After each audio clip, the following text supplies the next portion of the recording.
traveling through history, the show that uncovers the past mysteries. Washington, Jefferson, Alexander the Great, William the Conqueror, or the independence of the states.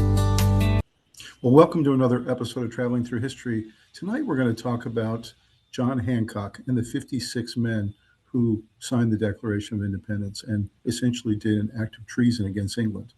This was an incredibly dangerous act back then. This was right before the American Revolution took off.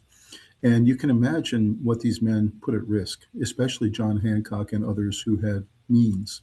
These were people that, by facing the British off, were essentially signing their death warrant if they were caught. And what he did was he rallied the people in New England, along with Samuel Adams, to really oppose the British taxes that had continued to be increased over time and were really impacting his business tremendously. So we're going to look at John Hancock specifically, but then we're going to also look at some of the most famous of the 56 men who signed the Declaration of Independence and get into some of those other famous men as well. And then we're going to look at a video at the end that also shows some of the least famous signers of the Declaration of Independence and some of the horrible things that happened to them, both during the war and after. Some of them were impoverished. They lost their wives. They lost their kids. They had to be in hiding the rest of their lives. They lost their law practices. So this wasn't just an act of treason where you were putting your life at risk, but in a lot of ways you were putting your entire fortunes, your families, and everything that you held dear at risk, all for the cause of independence. So this is the second in our Patriot series that we've kicked off 2026. Last week in the first episode of this series, we talked about Francis Scott Key and Betsy Ross, who were two great patriots. And so tonight we're going to continue that series and talk about John Hancock and the 56 signers of the Declaration of Independence. So let's get into it. So this is John Hancock and the 56 signers of the Declaration of Independence. This took place in 1776. See a great picture to the top left of John Hancock sitting at his desk at his office. And just below that, the most famous, or one of the most famous signatures in human history. And that's the John Hancock signature that was affixed to the Declaration of Independence. He made it extra large, and it was at the very top. And he was the first one to sign it because he was the president of that Continental Congress. And so he thought it was very important that as president of that Congress, he needed to go ahead and sign it first. And he made it extra large. The legend, of course, was that it was because he wanted King George III to see it, and that he was in defiance of England. Below that, to the bottom left, you see the 56 men that signed the Declaration. These men were from all walks of life. They were from all 13 colonies, and they all had different stories. There were lawyers, there were politicians, there were farmers, there were tradesmen, there were merchants, there were all kinds of different people that came from all the different colonies that all stepped up to take this very important stand that America wanted to be an independent country. You see to the right of that, the very famous signature line of the Declaration of Independence with all the 56 signatures affixed there. And then to the right, some great pictures of the founding fathers at that Second Continental Congress, talking about this declaration, reviewing it, drafting it, and eventually taking about a quarter of the original declaration out, and finally agreeing to a text and then signing it. So some great pictures there, as you can see, as we're leading up to July 4th of 2026. Very important that we think about this very important act. So there were 56 total signers of the Declaration. They were all part of the Second Continental Congress, and they signed that declaration on August 2nd, 1776. Most of them did. So you're talking about almost a full month after the declaration was agreed to. They were risked charges of treason against Britain by doing so. These men were averaging age of 44 years and represented diverse fields, largely lawyers, of which there were 23, merchants, and planters. While some were wealthy, others were not, and 41 were slaveholders. Charles Carroll of Carrollton was the only Catholic to sign the document, with most of the signers as Protestants at the time. 6 signers also signed the U.S. Constitution: George Clymer, Benjamin Franklin, Robert Morris, George Reed, Roger Sherman, and James Wilson. So those 6 people signed both the Declaration and the U.S. Constitution. So what a cool thing that was. These individuals played a crucial role in both defining American independence and establishing the federal government. There's another great painting that's very famous to the bottom left of George Washington and John Hancock up on stage talking about the Declaration itself. So let's talk about John Hancock specifically and his bio. He was born in 1737, died in 1793. He was a wealthy Boston merchant. He was a prominent patriot and a statesman who served as the first signer of the Declaration of Independence and the first elected governor of Massachusetts after the country was a country. As president of the Continental Congress, which took place from 75 to 77, he became a leading figure in the American Revolution. He was truly one of the most influential of the founding fathers of the United States. And in a lot of ways, John Hancock gets talked about his signature, but he does not get talked about enough about all of his accomplishments, especially as president of the Continental Congress. And in a lot of ways, if you think about it, he was kind of the president of the country before George Washington was. So it's really interesting to think of it that way. Hancock was born on January 23rd in Braintree, which is the present-day city of Quincy, Massachusetts, to Mary Hawk and the senior John Hancock, who was a clergyman. The elder Hancock died when John was a child, and his mother took him and his siblings to live with in-laws in Lexington, Massachusetts. She later sent John to live with Lydia and Thomas Hancock, who were his aunt and uncle. The couple had no children, and hence they adopted the boy as their own. John went on to attend Harvard College, his father's alma mater, and he graduated in 1754, subsequently working with his uncle. In 1759, John ventured to London and lived there for a while, returning to the colonies in 1761. It's really important that he got that experience over in England, and that he really understood their system, understood how the king operated.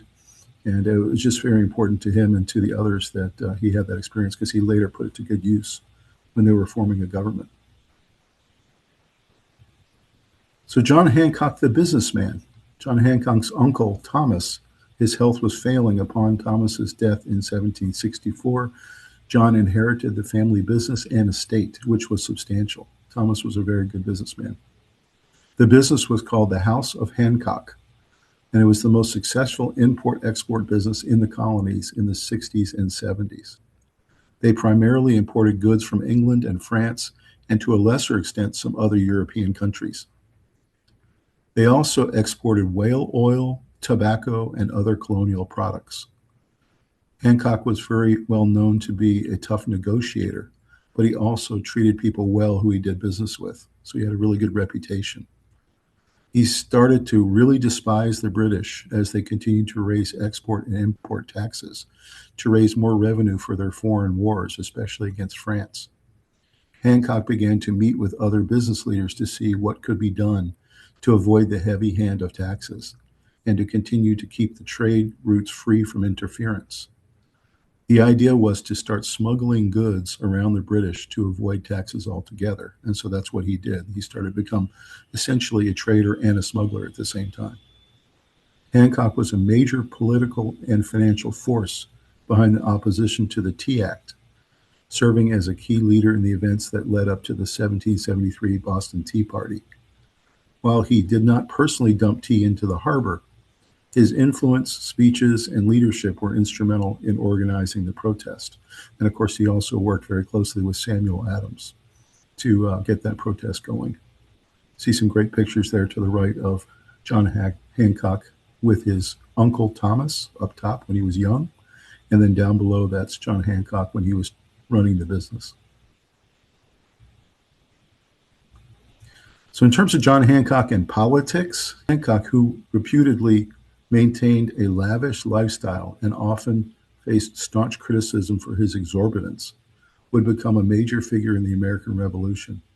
In the mid-1760s, he won 2 consecutive political positions, first managing affairs at the local level in Boston, and then moving to the colonial legislature, and finally, at the end of his life, as governor of Massachusetts. And of course, as we mentioned before, he also spent 2 years as president of the Continental Congress. He entered politics at a time when American colonialists were becoming increasingly agitated by British parliamentary tax regulations, and restrictions, with Hancock becoming inextricably involved due to his importing and exporting affairs. Protesting financial regulations like the Stamp Act and the Townsend duties, Hancock commandeered public acts of protest with his man on the street, Samuel Adams, who had become the leading community organizer and agitator in Boston.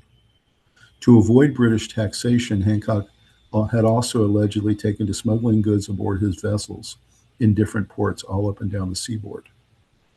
In 1768, Hancock's ship, the Liberty, was taken a hold by British authorities, who stated that the merchant hadn't paid the required fees of his imports. Hancock was given a huge fine and taken to court. These actions in turn prompted mob violence on the Boston streets and eventually led to British authorities sending in military forces. So pretty amazing if you think about it. He was right in the middle of all of the unrest happening in Boston and in New England. And in a lot of ways, he and his business were the reason why the Boston Tea Party happened, and also the reason why the British eventually put troops in and started the war in effect, was largely because of Hancock and his business. John Hancock, the revolutionary. So as the moderator of town meetings in Faneuil Hall, Hancock helped pass resolutions declaring anyone supporting the Tea Act as an enemy of America.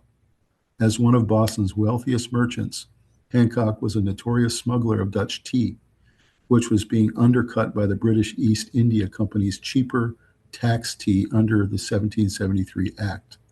And so he had this relationship with the Dutch and their tea and did not want it interrupted. He encouraged the crowd to take action, stating, "Let every man do what is right in his own eyes." He worked closely with Samuel Adams and the Sons of Liberty to orchestrate the protest. Popular with the people, he was often referred to as King Hancock, a nickname that became a rallying cry for Massachusetts soldiers against the British, notes the Harvard University Press. His Boston activism got him attention in all 13 colonies, and he was sent by state leaders to the National Assembly meeting in Philadelphia. As president of the Second Continental Congress, he helped oversee the creation of the Declaration of Independence and the authorization of the first U.S. Navy fleet to start the war. While sometimes viewed as more moderate than his peers like Samuel Adams, his leadership helped connect, reconcile, and guide different political factions toward the common goal of American independence. He made his decision and passionate speeches afterwards about independence at the Second Continental Congress. So what was interesting was, as angry as he was when he went to that Congress, he was not necessarily for independence. But during the Congress and during the passionate speeches back and forth, his rhetoric got more and more sharp. And eventually he did declare that the only way out was independence. So John Hancock and his famous signature, one of the most famous in human history, as we mentioned. John Hancock's famously large, stylish signature on the Declaration of Independence, which is roughly 1.3 by 4.7 inches. So it's very large, was the first and most prominent position directly in the center of the Declaration. As president of the Continental Congress, he signed it boldly to signify his leadership, his defiance of King George III, and his commitment to the American cause. He said at the time to contemporaries he assumed King George would see it, and he wanted him to know his name and how proud he was to espouse the American independence. The legend also says he wanted the king to be able to read it without spectacles, which is a really interesting angle to it. While often attributed to bold defiance, it is possible he signed large first, not realizing how much space other delegates would require to accommodate 56 names. So that's the more innocent explanation for why it's so large, is maybe he wasn't thinking about there were 55 other men that needed to sign after him. The signature was so distinct that John Hancock became synonymous with a person's signature. So now people say, "Give me your John Hancock." It's now considered one of the top 5 most known signatures in history. It represented the immense bravery of the signers who were committing treason against the British crown. So it just can't be stated enough how important and how dangerous this signature was by these 56 men, and that they all realized that if they were caught, they would be hung. John Hancock on the run.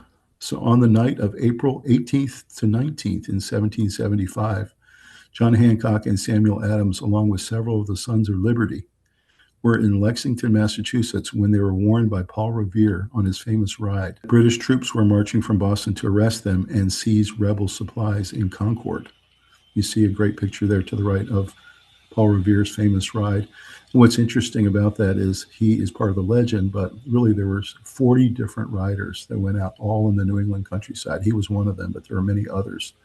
They went to all the different small towns to warn of the British coming with their troops.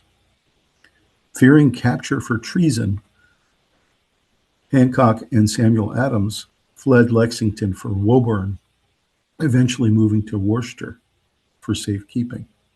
British General Gage ordered troops to seize colonial military stores in Concord and to capture rebel leaders Hancock and Adams. During their flight, a panicked Hancock attempted to return to fight on Lexington Green. So he actually wanted to go join the men who were standing there waiting for the British. But he was persuaded by Samuel Adams to stay in hiding, that he was too important to the cause to lose. In the rush, Hancock left behind a trunk containing sensitive, seditious papers at Buckman's Tavern, which was later secured by friendly militia. So you can imagine if that trunk had been secured by the British and read through, they would have essentially been able to crack all the different co-conspirators to Hancock and to Samuel Adams. And so it's very important that the Continental troops were able to secure it, which they did later. After fleeing, the pair traveled to Philadelphia to attend the Second Continental Congress. They were the only two specifically excluded from a general British pardon for anyone in Massachusetts who gave up their arms. So there was a pardon that was just open to anybody who wanted to give up. They would not be considered seditious, but the only two that were not part of that were Hancock and Adams. So you can see why they were on the run. So one of the other really important and famous signers of the Declaration was John Adams. John Adams, 1735 to 1826, was a crucial founding father, serving as a Massachusetts delegate to the Continental Congress, where he championed and signed the Declaration of Independence in 1776. A key proponent of separation from Britain, he convinced Thomas Jefferson to draft the document and served on dozens of war committees during that Continental Congress. Adams helped negotiate the 1783 Treaty of Paris that ended the Revolutionary War with an American victory. He was a lawyer by trade, and he was known for defending the British soldiers involved in the Boston Massacre to ensure a fair trial. Adams served as the first vice president from 1789 to 1797 under George Washington, and then he was the second president of the United States from 1797 to 1801. Adams was considered a one-man war department for his intense work on 90 different war committees during the Revolution. He died on July 4th, 1826, which was the 50th anniversary of the adoption of the Declaration. So isn't that fascinating that John Adams had all these different roles and he was this critical? He was essentially in the middle of everything to do with the Revolution, leading up to it and afterwards to get our independence. And by the way, he was a second cousin to Samuel Adams, so they were related. You can see his John Hancock below there, with John Hancock up top, and then Thomas Jefferson, Ben Franklin, and John Adams at the very bottom. So that was his signature on the Declaration. So incredibly critical to our effort to become a country. Let's talk about Thomas Jefferson, born 1743, died in 1826, was the primary author and signer of the Declaration of Independence, representing Virginia as a 33-year-old delegate to the Second Continental Congress. What was interesting was he was one of the younger ones that was there at that Congress. He was chosen by the Committee of Five to draft the document, which was adopted on July 4th, 1776, which is our country's birthday. And it was eventually signed by most of the participants almost a month later on August 2nd, 1776. While on the committee with John Adams and Benjamin Franklin, Jefferson wrote the initial draft in a rented room in Philadelphia, heavily influencing its language and focus on inalienable rights. This was the first political document in world history that referenced God and granted men and women their rights from that God, rather than a king or government, which was a truly revolutionary idea that your rights came from God and not from the government. Congress edited his draft, removing about a fourth of it, including a passage critical of the slave trade. Jefferson later considered this, along with his founding of the University of Virginia, as his two greatest achievements, even over his roles as president or secretary of state or governor of Virginia. So he found this document was really important in his legacy. In a historic coincidence, Jefferson died on July 4th, 1826, exactly 50 years to the day after the Declaration's adoption, and the same day that John Adams passed away.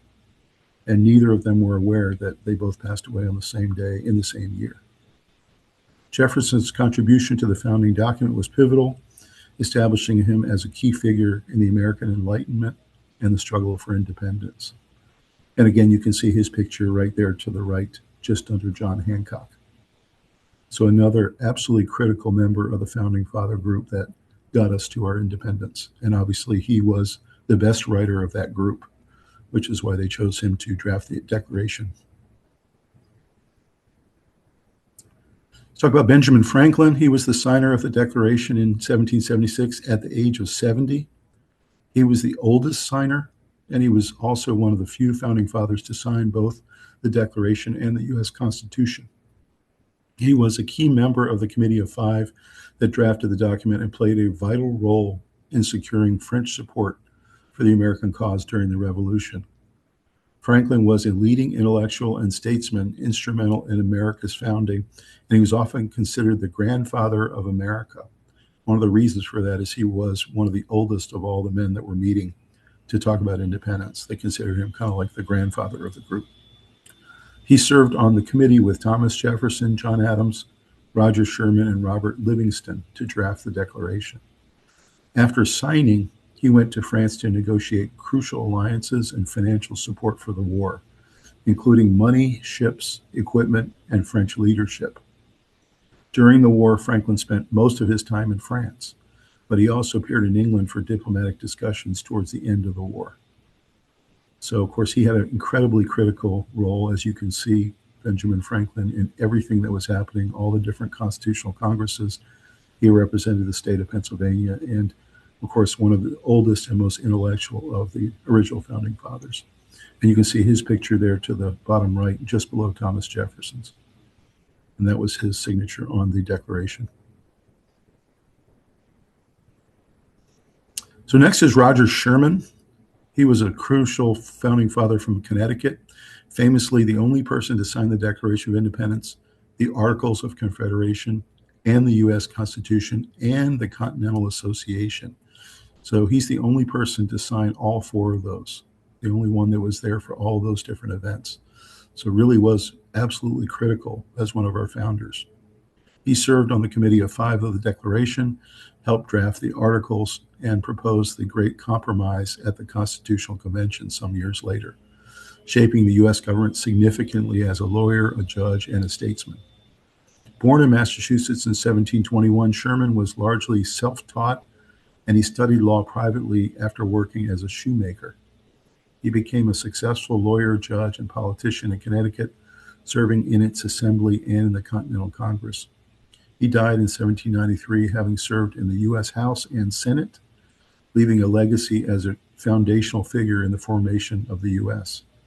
Many considered Roger Sherman and Benjamin Franklin as the two most experienced of the founding fathers, having been there from the very beginning for all formation activities. So really, he doesn't get talked about as much, but Roger Sherman from Connecticut, incredibly important throughout the entire formation of the country. You can see his very distinctive signature there on the Declaration to the bottom right. So he definitely should get a lot more of the fanfare around the formation. Let's talk about Samuel Adams. He was a key figure in the American Revolution and was a delegate to the Continental Congress who signed the Declaration on August 2nd after voting for it in July. He was a passionate advocate for independence, working alongside his cousin John Adams and his benefactor John Hancock, and later served as governor of Massachusetts after Hancock had retired. He signed the engrossed formal copy of the Declaration on August 2nd with other delegates. Adams is remembered as a founding father, a leader of the Sons of Liberty, and a key architect of American republicanism. He was known as a street operator, doing his best work in pubs and private shops and homes and alleyways. He would talk directly to the people who felt the same way about British rule and helped to stoke their fears and passions as revolutionary fever heated up. Samuel Adams and John Hancock were two of the most wanted men by the British from 1776 to 1783, but both were never captured and were protected from private home to private home throughout. He is sometimes referred to as the father of the American Revolution. So what a great tag there. And of course, Samuel Adams was the one who was stoking this protest, stoking this revolution, and really it did catch fire in New England and then eventually caught fire across the whole set of the colonies. So obviously a very, very critical operator and architect of the revolution itself was Samuel Adams. Talk about Francis Hopkinson. He actually appeared in our last episode.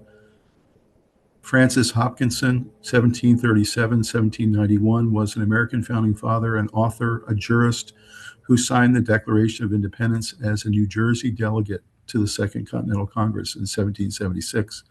He was a Philadelphia-born lawyer and creative artist. He played a key role in designing early American symbols such as the U.S. flag, which is one of the things we mentioned about him in the last episode. He also designed the U.S. Great Seal and also designed our first currency as a country. He was elected to the Continental Congress in June 1776 and signed the Declaration of Independence on August 2nd, 1776. Representing New Jersey, he was an ardent patriot and supporter of the American Revolution, later aiding in the ratification of the U.S. Constitution in New Jersey. Hopkinson served as a member of the Continental Navy Board, treasurer of the Continental Loan Office, and a judge for the Admiralty Court of Pennsylvania. He was an accomplished writer, poet, and musician, published several political essays and musical compositions, including 7 songs for the harpsichord. He passed away in Philadelphia on May 9th, 1791. And you can see what's interesting is his signature there to the right, Hopkinson, and then he also put his title below. He was only one of 2 people on the Declaration that put his title. So that's Francis Hopkinson, very important attorney and creator of many of our national symbols, who represented New Jersey and was one of the key signers to the Declaration. Let's talk about Robert Morris, 1734 to 1806. He was a prominent Philadelphia merchant and founding father who served as Pennsylvania delegate to the Continental Congress. He was known as the financier of the Revolution. He secured crucial funding for the Continental Army throughout the entire effort. Morris is one of only 2 people to sign the Declaration of Independence, the Articles of Confederation, and the U.S. Constitution. So he signed all 3. As superintendent of finance, he used his own credit to support the war effort. He was a member of the Pennsylvania Committee of Safety, served in the Pennsylvania legislature, and was one of the first U.S. senators from Pennsylvania. Despite his financial genius, he went bankrupt late in his life and spent time in debtor's prison. So what a sad story that he did all this for the country, used his own credit, raised the money for the troops to be able to be successful, and then later in life went bankrupt. Although he initially opposed independence, he ultimately signed the Declaration of Independence, believing it was necessary for the survival of the 13 colonies. He worked every day during the war to find ways to fund the troops and the Continental Congress. So this is an incredibly important man, important role. As you can see, you can't have a war without financing, and he was that financer of the revolution.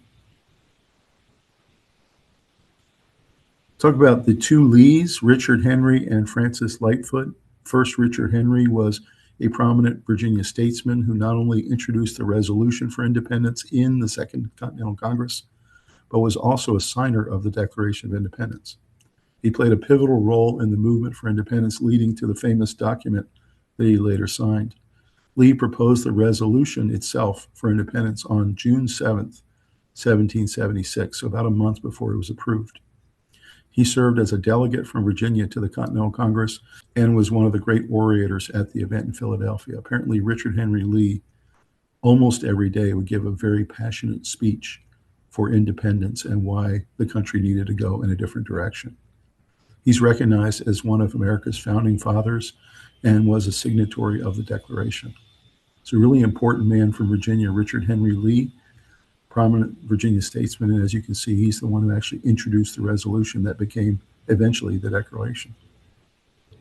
So his older brother, Francis Lightfoot Lee, was a Virginia planter, patriot, and influential founding father who signed the Declaration of Independence and the Articles of Confederation. As a delegate to the Continental Congress, he supported independence, served on the Board of War, and championed supplies for the Continental Army. Born at Stratford Hall in Westmoreland County, Virginia, to a prominent political family, he was the brother of fellow signer Richard Henry Lee. He served in the Virginia Board of Burgesses and, like his brother, opposed British taxation policies, including the Stamp Act. So Francis Lightfoot Lee was just as important in terms of his role in the lead up to the Revolution and then during the Revolution as his brother was. Both of them were very prominent Virginia politicians, planters, and patriots. Talk about Elbridge Gerry. He was a prominent Massachusetts merchant, founding father, and statesman who signed the Declaration of Independence in 1776. He signed the Articles of Confederation and later served as the 5th Vice President of the United States. He was a key figure in the Continental Congress and Constitutional Convention. Gerry was a Massachusetts delegate to the Second Continental Congress, where he became a strong proponent of independence and signed the document almost a month after most everyone else did, and that he signed it on September 3rd, 1776. Known as the soldier's friend, he was a diligent legislator who helped supply the Continental Army and was a vocal advocate for colonial rights. He attended the 1787 convention. He famously refused to sign the Constitution at that time, arguing that it lacked a Bill of Rights and gave too much power to the federal government, though later he did support it. He was elected governor of Massachusetts and served as vice president under James Madison until his death in office. He is the namesake of the term gerrymandering, which originated after he signed a controversial 1812 redistricting bill in Massachusetts that favored his party and gave his party an additional seat. So we talk a lot in current day politics about gerrymandering, how all the states do it, and they use bills to try to give themselves an advantage in terms of seats. Well, he was the first to do it, which is why it's called gerrymandering after him. You can see he had a very interesting signature on the Declaration itself. He put E period, just his first initial, and then Gerry. So interesting that he signed it that way. Benjamin Harrison was a prominent Virginia planter, politician, and founding father who signed the Declaration of Independence. He was a key delegate to the Constitutional Congress. He chaired the committee that debated the Declaration and was known for his wit. Apparently, he was very, very funny. He later served as governor of Virginia. He was born April 5th, 1726, at Berkeley Plantation in Charles City County, Virginia. He was a wealthy planter and member of the Virginia House of Burgesses for 3 decades. Harrison signed the Declaration of Independence on August 2nd with most of the delegates, and he was famously noted for his humor, joking about his size compared to smaller delegates like Elbridge Gerry. So you can imagine how funny he would have been cutting up at the time. As chairman of the Committee of the Whole, he presided over the final debates on the Lee Resolution and the Declaration of Independence. So he was very important in all the debates that were happening. Harrison opposed the Constitution some years later, initially due to his lack of Bill of Rights. So he was in the same boat as some of the other attendees of the Constitutional Convention, including George Mason, who believed very strongly that a Bill of Rights needed to be there. Eventually, they all backed down and agreed that a Bill of Rights would be added later, which it was. He died on April 24, 1791. His son, William Henry Harrison, became the 9th U.S. president, and his grandson, Benjamin Harrison, became the 23rd U.S. president. So how amazing is that he was a signer of the Declaration, very important founding father. And then eventually his son and his grandson became president. So what a legacy he had there. Charles Carroll of Carrollton. Charles Carroll of Carrollton was a wealthy Maryland planter, statesman, and the only Catholic to sign the Declaration of Independence, representing Maryland in the Constitutional Congress and later serving as U.S. Senator for Maryland. Known for his opposition to British policies as the writer of the First Citizen newspaper, he was the last surviving signer, dying in 1832 and outliving his fellow signatories. Born in Annapolis, Maryland, to a wealthy Catholic family, he studied law in Europe. He championed colonial rights through influential letters and was crucial in getting Maryland to support independence and later the U.S. Constitution. He famously added "of Carrollton" to his signature, a wealthy estate that he owned, to distinguish himself from other Charles Carrolls that were in the colonies at the time, though the precise reason is debated about why he added "of Carrollton." After the Revolution, he served in Maryland's Senate and the U.S. Senate. Carroll's presence on the Declaration highlighted the commitment of Catholics to the American cause, a notable act of religious inclusion in the new nation's founding. Catholicism was not very large back then. His long life and prosperous business ventures after politics cemented his status as a key figure in early American history. It's really important that we look at Charles Carroll of Carrollton and his incredible contributions to the Revolution and afterwards. So that gives you a really good sense for the signatories to the Declaration, the most important ones, John Hancock being the largest and the most prominent right out front, but you see there are many other very important men, presidents, vice presidents, governors who signed and put their lives at risk, committed treason according to the British, and did so gladly because they felt like this was their only opportunity to have the life they wanted. So now we're going to go ahead and take a look at two short videos. One of them is going to talk a little bit more about John Hancock and about his contributions and how important a figure he was at this time. And then we're also going to look at another video that's going to talk about some of the less known of the signatories to the Declaration. It's important to look at their stories as well. And a lot of the ones who were less known actually ended up with very bad stories after they did it because they weren't as prominent, they weren't as important, they weren't surrounded with as much protection. And we'll see what happened to some of those unfortunate souls who signed the Declaration and some of the consequences they had. Let's go ahead and take a look and we'll talk about it. Welcome to a journey through time, where we uncover the extraordinary legacy of a man whose signature became a symbol of freedom, John Hancock.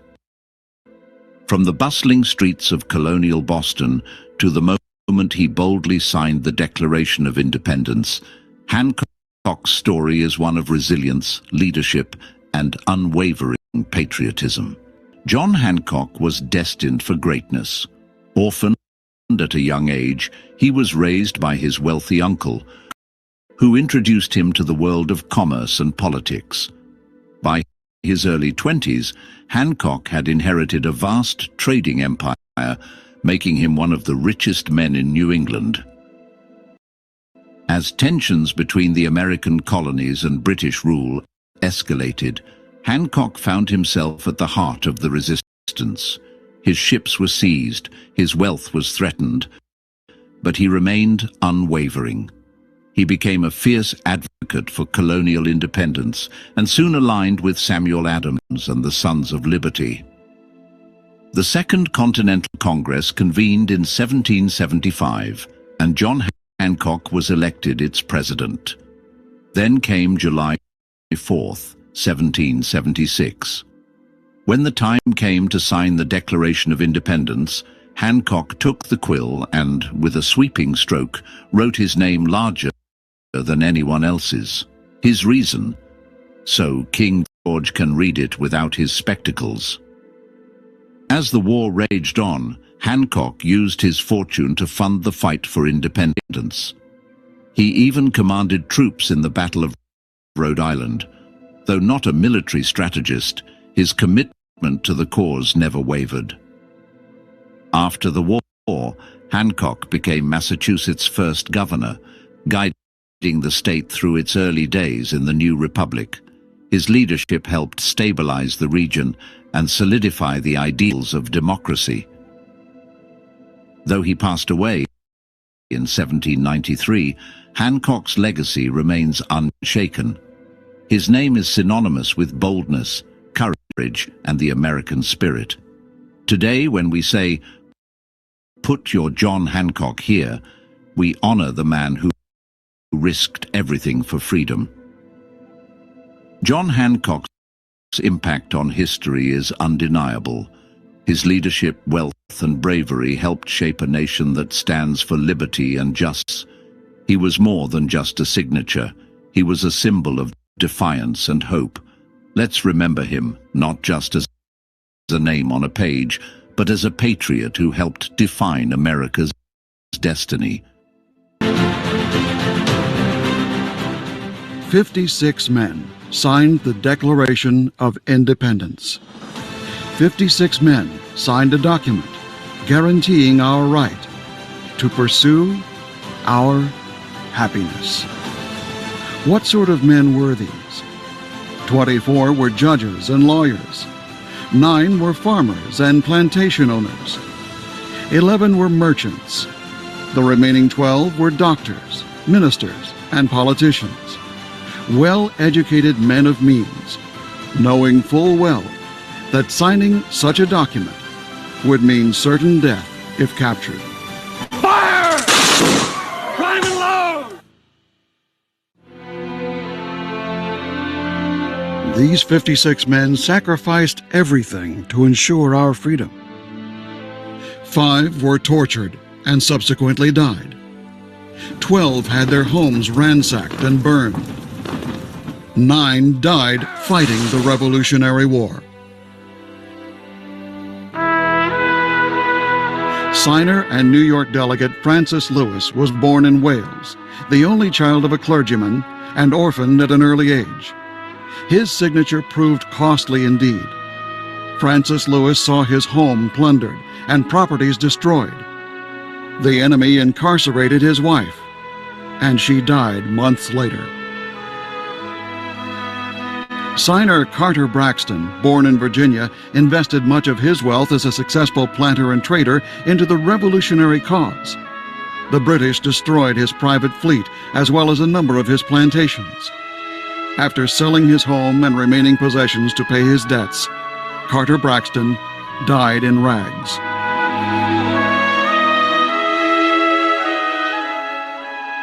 The signers of the Declaration of Independence were men of courage. Men such as signer Thomas McKean, born in Pennsylvania in 1734. Continually hounded by enemy pursuers, Thomas was forced to move his family on a constant basis. He served in Congress without pay. His reward? A family kept in hiding, his possessions taken away, a life in abject poverty. Signer John Hart was a highly successful New Jersey farmer. He served as a justice of the peace and a member of the New Jersey Assembly. Later, John Hart became a delegate to the Continental Congress. After being driven from his dying wife's bedside, his 13 children having fled for their lives, John Hart lived in the woods and forest caves for over a year. He returned home only to find his wife dead and his children vanished. Weeks later, John Hart died from exhaustion and a broken spirit. Signers Philip Livingston and Lewis Morris experienced similar fates. And then there's the remarkable story of signer Thomas Nelson, Jr. Thomas Nelson, Jr. lived his life before the war as a Virginia planter, soldier, and statesman. His home was abruptly taken by British General Cornwallis for use as headquarters during the Battle of Yorktown. Governor Nelson became incensed as American guns would not engage. "Why do you spare my home?" he decried. Their response, "Sir, out of respect for you." Frustrated, Nelson demanded, "Give me the cannon," then proceeded to destroy the palatial residence himself. Yet this was not the end of his heroic sacrifice. Nelson raised $2 million, pledging his own estates to support the revolutionary cause. His property was forfeited when a peacetime Congress refused to honor that debt. Thomas Nelson Jr. died a few years later, bankrupt at age 50. Thomas Nelson Jr. wasn't alone, as soldiers and vandals ransacked and pilfered the homes of signers Clymer, Ellery, Gwinnett, Hall, Hayward, Middleton, Rutledge, and Walton.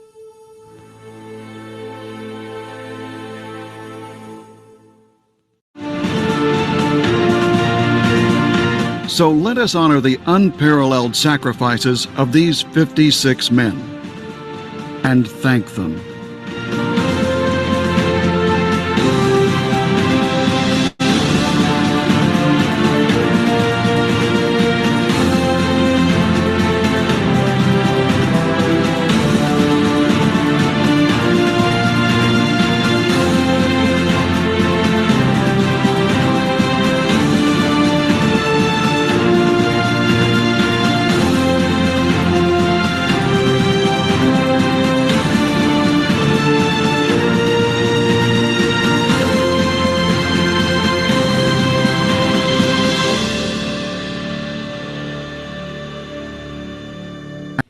So as you can see from those videos, John Hancock really risked everything. I mean, he had an incredible fortune, a great company, a trading relationship with different European countries. He had people behind him. He was one of the most beloved people in Boston and in New England. He was a great patriot, and he decided to risk all of it on behalf of freedom and for the concept of independence and the concept of the 13 colonies being able to strike out on their own. And he put everything into the effort to go ahead and do so. And so he really was a true patriot and really was incredibly brave for what he did, a lot of times on the run, a lot of times being backed by other militia and individuals out in the countryside who would put him up for a couple days at a time. Really amazing, the story he had, getting all the way to victory and then eventually becoming the governor of Massachusetts. And of course, he was the president of the Continental Congress. So that story was just amazing, that signature being so important in American history and really in world history, and something that is really signifying freedom itself. And then as you see the rest of the signers, especially the ones that were not so well known, some of the incredible stories they went through, the sacrifices, the losing of their fortunes, the losing of their homes, the burning down of everything that they had, the imprisoning of their families, the loss of their wives, sometimes not being able to find their children after they came out of hiding. And just amazing to think about the sacrifices these men went through. And as they put their signatures on that document, what it ended up meaning through 1776 to 1783, those very tough 7 years, where many of them were persecuted very heavily by the British government. And so hopefully you can appreciate the way I do these patriots, these 56 men that signed the Declaration, and what that meant for their lives, what they meant for all of us. And in this year of the 250th birthday of the country, how important it was that this document happened, that these men signed it, and that the revolution ended up happening, that the Continental Congress backed it, and that we were successful in obtaining our independence. Really an incredible story of John Hancock and the 56 signers. Hopefully you want to dig some more into it and learn more about this incredible event and what it meant on American and world history. Thank you so much for joining tonight. Hopefully you love history as much as we do. Please like this video, subscribe to the channel. We're going to have more Patriot episodes coming your way in 2026 as we celebrate the 250th birthday. Have a great night. We'll see you next time. Traveling through history, the show that uncovers the past mysteries. Washington, Jefferson, Alexander the Great, William the Conqueror, or the independence of the states.